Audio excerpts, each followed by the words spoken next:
Prime news में आपका स्वागत है। आपके साथ मैं हूं शिप्रा झा। अगले आधे घंटे तक हम आपको बताएंगे बिहार और झारखंड की हर वो वारदात जिसका सीधे आपसे सरोकार है। पूछेंगे पुलिस प्रशासन से सवाल, देना पड़ेगा हर एक जुर्म का जवाब। करेंगे छोटी से छोटी वारदात की गहनता से पड़ताल। तो चलिए शुरू करते हैं खबरों की पड़ताल।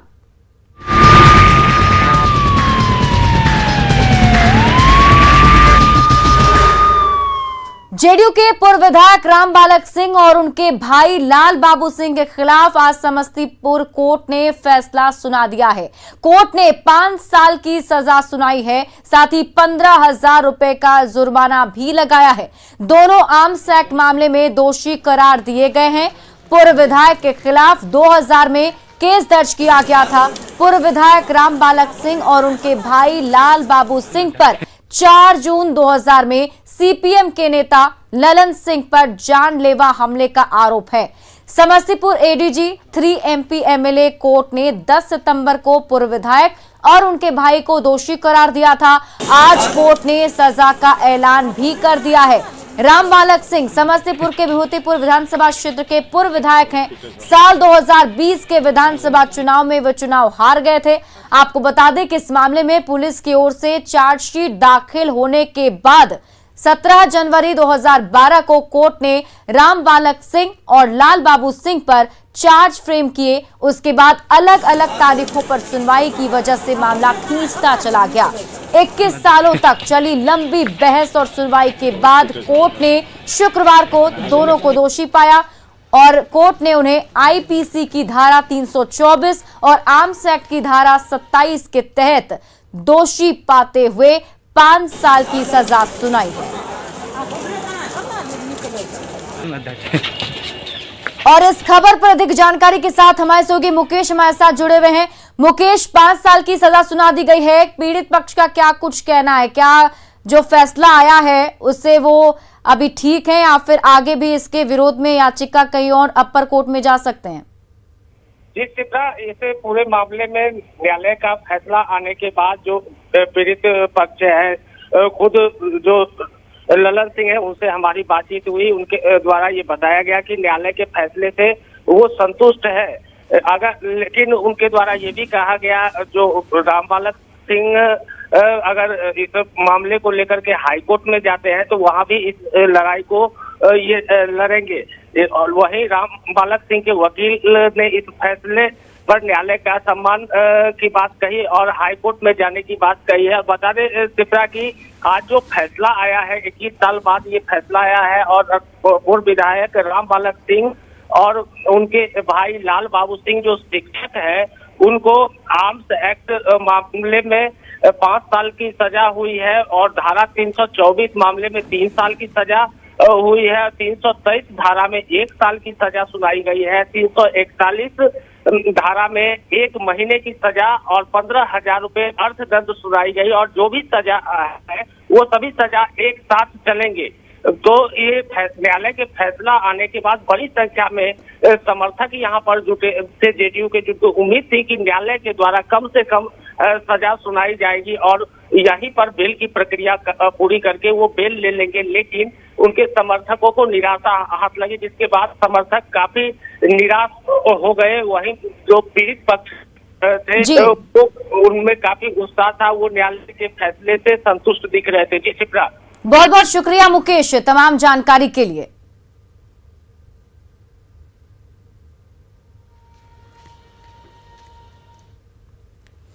बिहार ईंट निर्माता संघ का राज्य स्तरीय सम्मेलन पटना के बापू सभागार में हो रहा है। सम्मेलन का आयोजन किया गया है।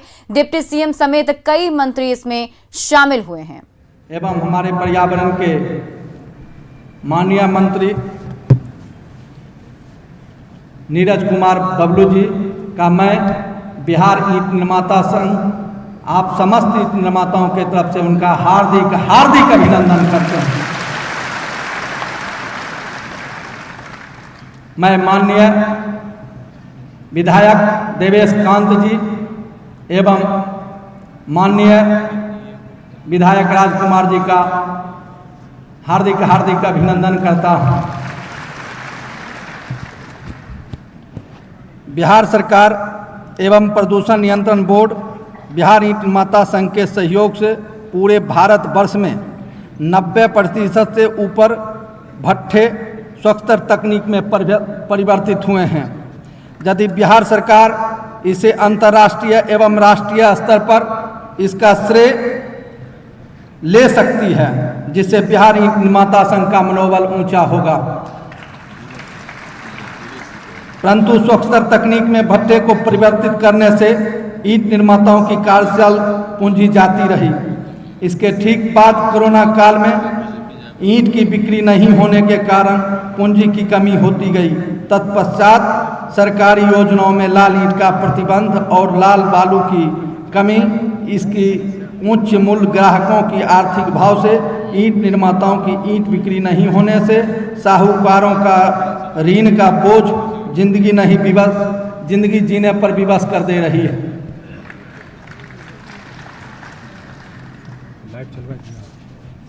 सरकार की मंशा फ्लाई ऐश खपत करने की प्राथमिकता दी गई है। 5 वर्ष पूर्व मिट्टी गुथाई का काम मजदूरों के द्वारा किया जाता था, जिसमें फ्लाई ऐश लगाना संभव नहीं था। अब पकमेल मशीन से मिट्टी गुथाई के लिए मिट्टी का ढेर बनाकर एक जगह मिट्टी एकत्रित किया जाता है। इस मिट्टी को मशीन से गूंथने में कच्ची ईंट टूटने के भय से बलुआही मिट्टी मिलाया जाता है। दूसर मिट्टी की जगह पर फ्लाई ऐश हम लोग मिला सकते हैं। हमें फ्लाई ऐश दिलवाने के लिए थर्मल पावर के प्रबंधन के साथ बैठक करा दी जाए। जिस तरह फ्लाई ऐश खपत के लिए ईंट निर्माताओं को संरक्षण सरकार के माध्यम से मिलता है, वैसे ही लाल ईंट के निर्माताओं को संरक्षण प्राप्त हो। माननीय लाल ईंट की आयु फ्लाई ऐश ईंट से ज़्यादा है। मैं माननीय मंत्री गण से लाल ईंट के प्रतिबंध को समाप्त कर स्वैच्छिक उपयोग की महत्ता दी जाए। बिहार के अधिकतर क्षेत्र बाढ़ ग्रसित हैं। फ्लाई ऐश निर्मित भवनों के दीवार के पास अंदर पानी प्रवेश कर सकता है। फ्लाई ऐश से निर्मित भवनों का टूटने पर पुनर्उपयोग संभव नहीं है। फ्लाई ऐश के टुकड़ों का उपयोग नहीं है। इन सारी बातों से लाल ईंट मुक्त है। ग्रामीण क्षेत्रों एवं शहरी क्षेत्रों में फेवर ब्लॉक लगाने से पानी जमीन के अंदर नहीं जाएगी।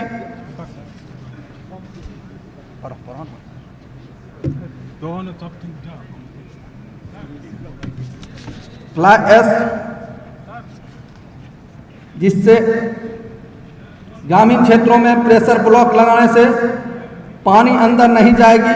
लाल ईंट में इसकी संभावना नहीं है, जिससे शहरों के कंक्रीटीकरण करने से और फेवर ब्लॉक बिछाए जाने से भूजल संरक्षण का कार्य नहीं होगा।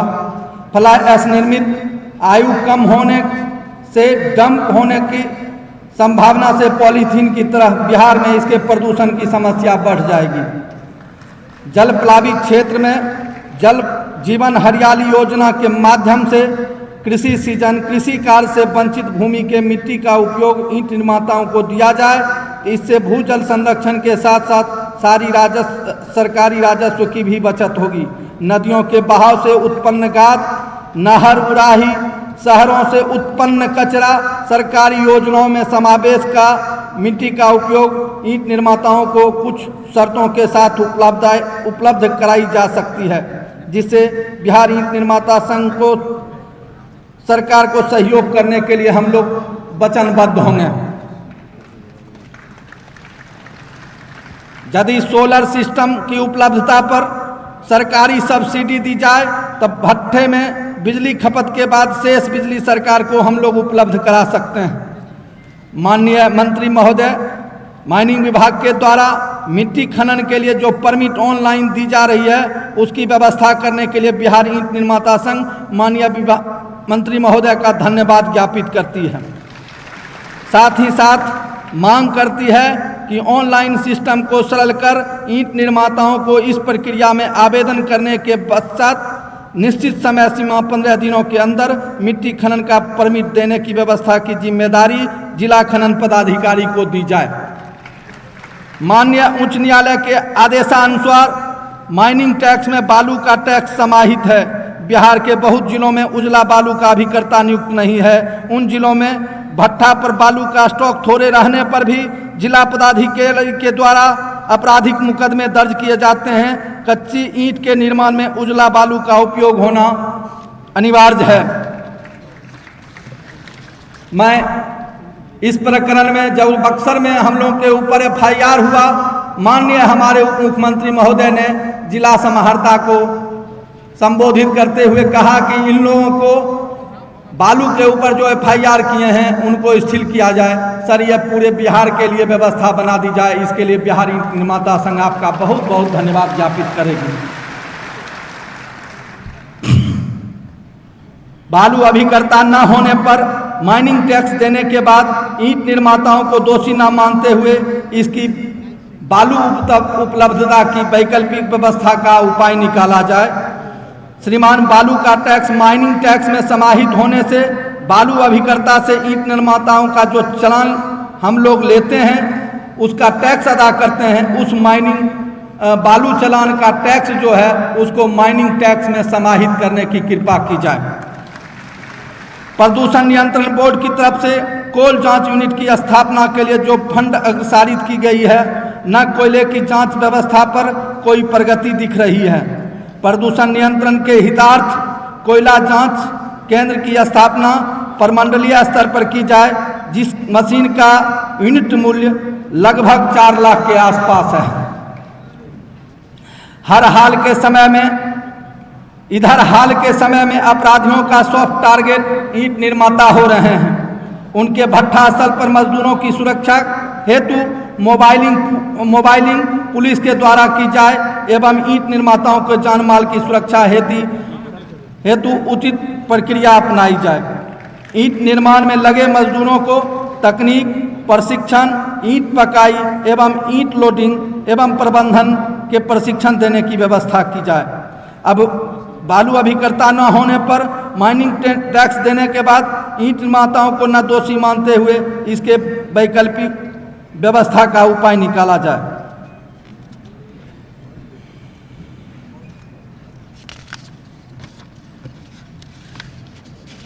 सर, प्रदूषण विभाग में ईंट निर्माताओं के द्वारा जुर्माना जमा करने के बाद भी पोर्टल में दिखने पर प्रोग्रेस दिखाया जाता है। इस भूल भुलैया में 6 माह बीत जाने के बाद पुनः ईंट निर्माताओं को जुर्माना के लिए 1.5 लाख की मांग की जाती है। इस 6 माह की सीमित समय अवधि की समाप्ति की जानकारी जो ईंट निर्माताओं को ना मिलने से पुनः 1.5 लाख जुर्माना मांगा जा रहा है। इसकी ऐसी व्यवस्था की जाए किसी कार्य के लिए ईंट निर्माताओं को दोबारा जुर्माना न लगे। इतनी राम कहानी के बाद, रोना गाना के बाद यदि ईंट निर्माताओं को बैंक लोन की सुविधा दे दी जाए तो सर, बिहार ईंट निर्माता संघ धन्य धन्य हो जाएगी। मैं अब चाहूँगा कि हमारे माननीय विधायक देवेश कांत सिंह अपनी बात को रखें।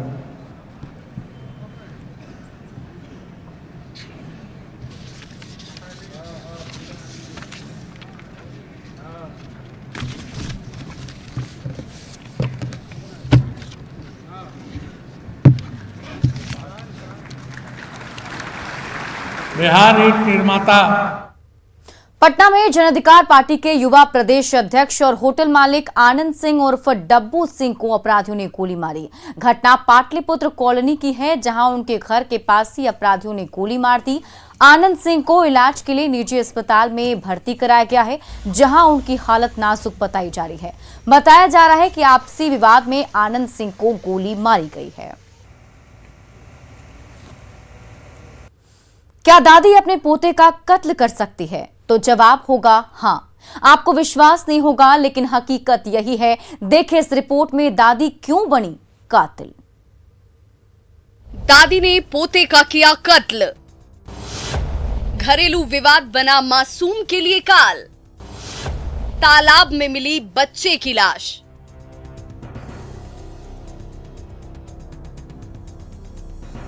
पोता पोती और दादा दादी के बीच का रिश्ता सबसे प्यारा होता है। कहते हैं बच्चे सबसे ज्यादा प्यार अपने दादा दादी से ही करते हैं और दादा दादी सबसे ज्यादा प्यार अपने बच्चों से भी कहीं ज्यादा पोता और पोती से। बच्चे जब अकेले होते हैं तब अपने दादा दादी के बारे में ही सोचते हैं, क्योंकि बचपन में उनके लिए सबसे अच्छा अगर कोई दोस्त होता है तो दादा दादी। लेकिन जब इस रिश्ते पर ही खून के छींटे पड़ जाएं, तो रिश्ता शर्मसार होने लगता है। दादी और पोते के प्यार से विश्वास उठने लगता है। समाज में तरह तरह की बातें होने लगती हैं। ये सब हम इसलिए कह रहे हैं क्योंकि किशनगंज जिले में कुछ ऐसा ही हुआ है। एक दादी ने अपने ही पोते की हत्या कर दी और पहुंच गई सलाखों के पीछे। हमें पिछले 3 दिन पहले एक बच्चे के गायब होने की सूचना आई थी। उसके बाद फिर उसकी छानबीन हुई तो जो बच्चा था वो अपने घर से करीब 1 किलोमीटर दूर मृत पाया गया, जिसके बाद शिनाख्त की गई है और उसमें घर वालों ने बच्चे की दादी पर ही शक जताया है। और जो सीसीटीवी फुटेज और वैज्ञानिक अनुसंधान किया गया उसके आधार पर उसकी दादी की गिरफ्तारी हो चुकी है और आगे इसमें हम लोग छानबीन। दरअसल जिले के खगड़ा हवाई अड्डा के पास कृषि विभाग के तालाब से 3 साल के एक बच्चे के शव को बरामद किया गया, जिसके बाद परिजनों ने थाने में अज्ञात पर मामला दर्ज कराया था।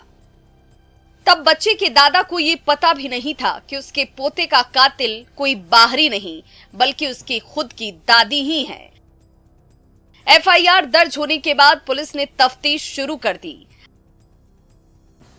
आसपास लगे सीसीटीवी कैमरे के फुटेज को खंगाला जाना शुरू कर दिया गया।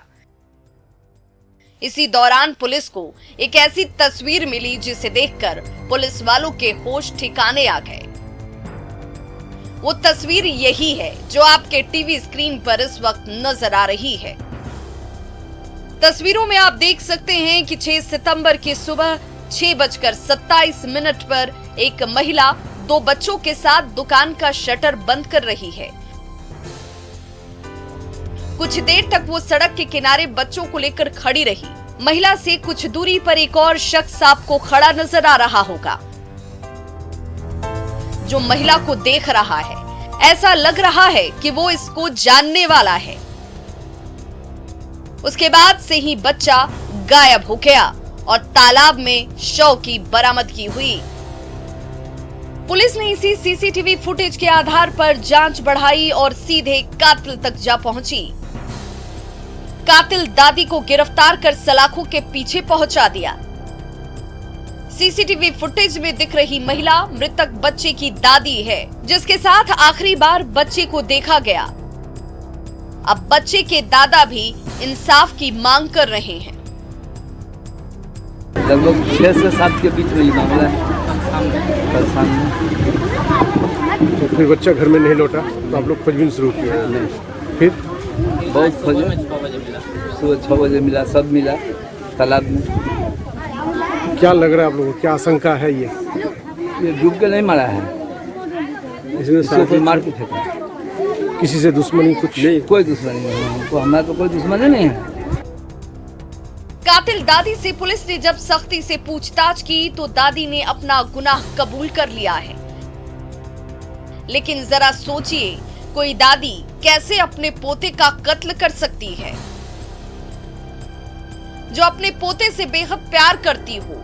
इस खौफनाक वारदात ने समाज को झकझोर कर रख दिया, सोचने पर मजबूर कर दिया है कि ऐसा भी हो सकता है। इसलिए आप भी सावधान रहिए, सतर्क रहिए, क्योंकि आपकी सावधानी ही आपके अपनों की जान बचा सकती है। क्योंकि दादी ने जो किया उसे उसकी सजा जरूर मिल चुकी है। उम्र के अंतिम पड़ाव में दिन और रात सलाखों में ही अब कटेगी। न्यूज़ 18 के लिए किशनगंज से आशीष सिन्हा की रिपोर्ट।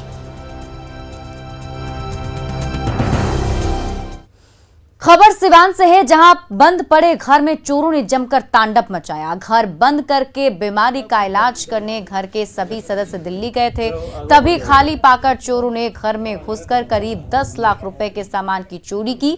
घटना मैरवा थाना क्षेत्र के डोमडी गांव के अंसारी टोला का है।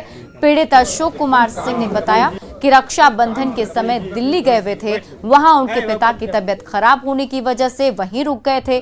जब वो दिल्ली से लौटकर वापस घर आए तो घर का दरवाजा खोला, फिर देखा कि घर के सभी कमरे और अलमीरा और बक्से का ताला टूटा हुआ था। सामान सारा बिखरा पड़ा था। चोरों ने घर से नगद सहित 3 सेट हार, 4 सोने की चूड़ी, 2 झुमका, 2 सेट बाली, 2 भर का 2 चैन सहित कई आभूषण पर हाथ साफ किया। वहीं घटना की सूचना पर मैरवा पुलिस घटनास्थल पर पहुंचकर मामले की तफ्तीश में जुट गई है।